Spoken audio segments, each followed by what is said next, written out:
Welcome back. It is exactly 8:33 a.m. and no, we're not talking with Faisal Patel right now. We have Wayne Duvenage from Outer to talk to us about, hopefully, finally, the e-tolls saga. Wayne Duvenage, a very good morning to you. Welcome to the program. Good morning. Nice to be with you. All the very best for 2023. We do hope and pray we're going to see many, many more wins from Outer, as we've seen wins in the past. All the hard work by you, Wayne Duvenage, the CEO, and the rest of your amazing team. God bless. Continue doing what you guys are doing. You're definitely getting it right. Thank you. Thank you. And all the best to you and your team as well. Thanks. Okay, so as far as e-tolls is concerned, I kind of assumed it was way behind us. It was over. It was done and dusted, but it seems not so. I also noticed that I stopped receiving payment reminders from the e-tolls. All of those reminders I used to get in the past. They've stopped coming. So I assumed that you guys have done a sterling job. It's been done away with. However, we're now hearing that the 31st of December was the day to have deactivated the e-tolls billing system.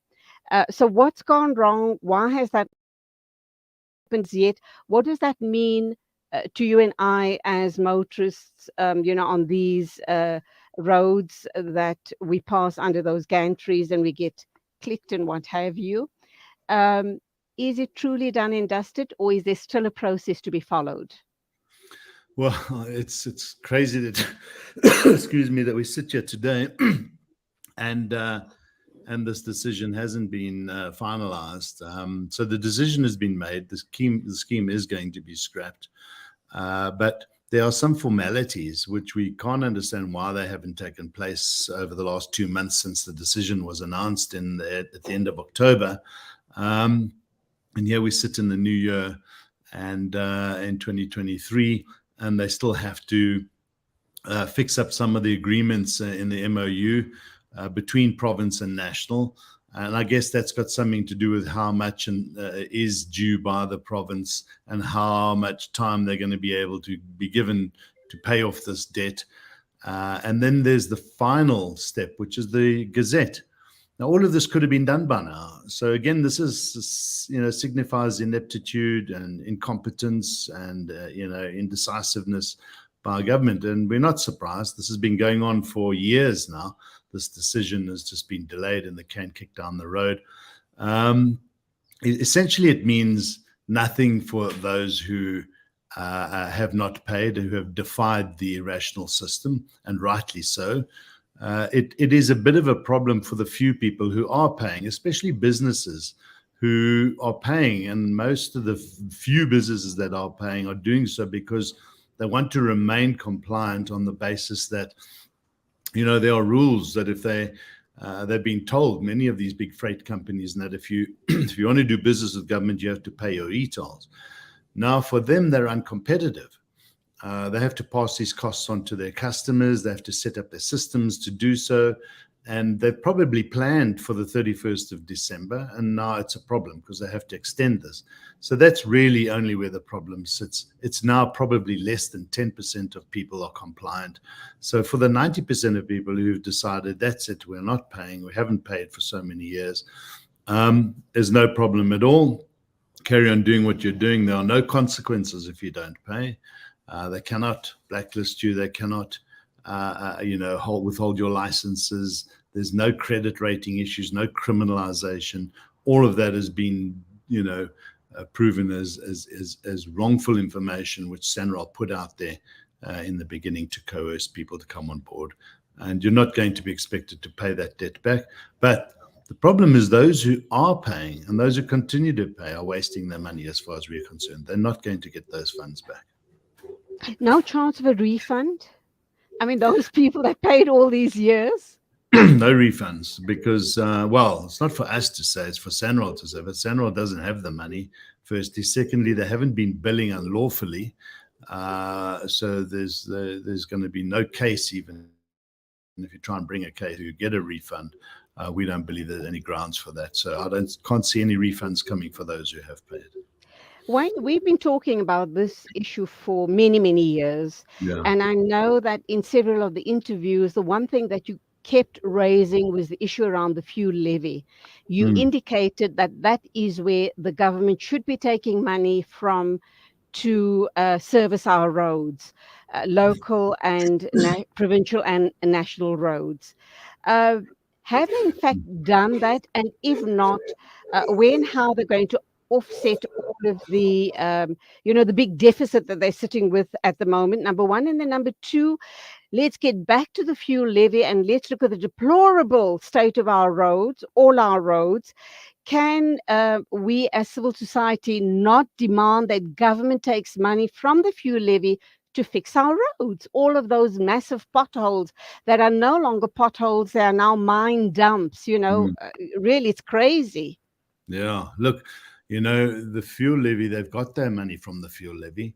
And the fuel levy is just one of the taxes that we pay. It's the fourth largest tax after VAT and PAYE and company taxes and so forth. Now, all we can say is that government has the money to fix this country. If you look at the revenue, the income that national government and local governments have got, it has increased well above the inflation rates.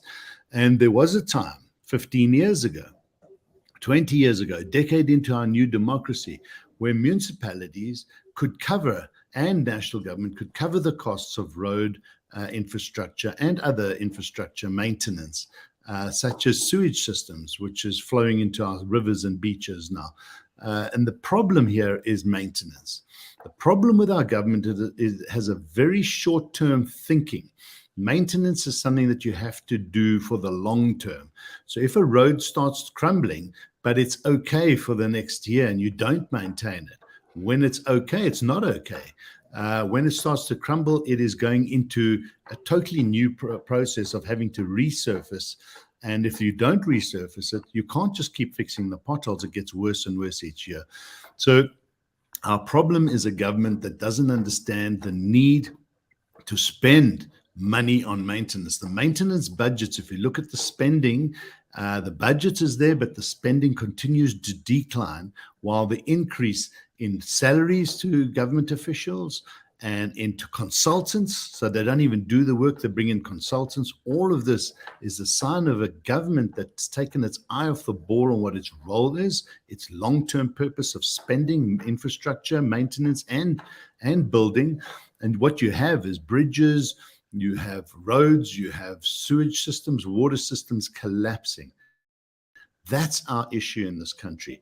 If we had a government that thought long term, that took the funds and instead of wasting it, and we see all the wasteful expenditure, instead of wasting all the money that they do and carrying on the way that they do, and focused on good hygiene, financial hygiene, governance, we would not have these problems. So unfortunately, we've got people in positions of power who abuse those positions of power, who are not fit to fill some of those roles, and who are taking the eye off the ball and not ruling this country in the best interest of its citizens.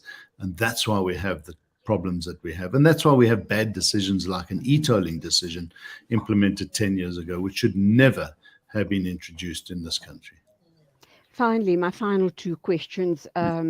So we can safely say that e-tolls is well and truly behind us, nothing for us to worry about. That's not You've true. mentioned you mentioned a few very other serious issues. We've talked about the roads, the deplorable situation of our roads, and then of course the sewage system, and in general, I guess infrastructure, ongoing maintenance needs to happen, must happen. Is that part of future projects as far as ARTA is concerned, to put pressure on government, to possibly even take government to court because they are not fulfilling their mandate? They are allowing the country to crumble. Yeah, so there's a multiple. There's no one silver bullet here. To sum it up, As we've been told and we see in the past, you get the government you vote for. We have a government that Absolutely. is largely corrupt in the ruling party and has a cadre deployment program that it does not put the people first. It puts its own people first, doesn't put citizens first. So what you have is a situation where we can't take government to court for doing a bad job of government. That's why you have elections. You're supposed to vote out those who do a bad job. But what you can do, especially at the local government level and at national, when they make poor decisions like e-tolls, you can take them to court, as Cape Town did before the money gets spent and before the roads were built into tolled roads. There they won. Ours was a bit late, so we had to do it a different way, which is civil disobedience campaign, and we won. When it comes to local government, the laws are very clear. And what you can do, as a number of towns have done, is take the council to court there but you've got to do it properly. There's a legal process to follow, and you can have them disbanded because they are wasting your money. And then what happens is that the citizens can take over the running of waterworks, treatment plants, and so forth. And that's happened, as I said, a few times. So if you follow a legal process, gather the information, give them notice, take them to court, the court will rule in your favor. That means the money that you're paying, the rates and taxes at the local government level, can be set aside, put into trust accounts so that citizens can take over the running of their cities and towns. And we believe that's going to happen more and more as we go into the new year and leading up to 2024. Any plans that Outer might do that start taking over Well, those type of responsibilities? we will assist communities to do that. We're a small team. We only got 45 staff. We could never do this around the country. But what we have done is set up a community action network program. It's called can.org.za or .co.za. I'm not sure, but we got a website where we help communities become networked, local communities to become empowered and to help them realize their power and start holding local government to account. It doesn't help that one side of town does it and the other side of town is trying to do the same thing, but they're not connected. So we take the example, for instance, from Makanda, where the unemployed people's movement worked with the ratepayers associations, joined forces, took their local government to court and won. That's the type of thing we need. So we've helped to set up the processes, but these cases and these avenues need to be bought by the citizens and the people and the residents of those towns. It can't be bought by us. We're removed. We don't understand the exact intricacies and problems in those areas, but we help them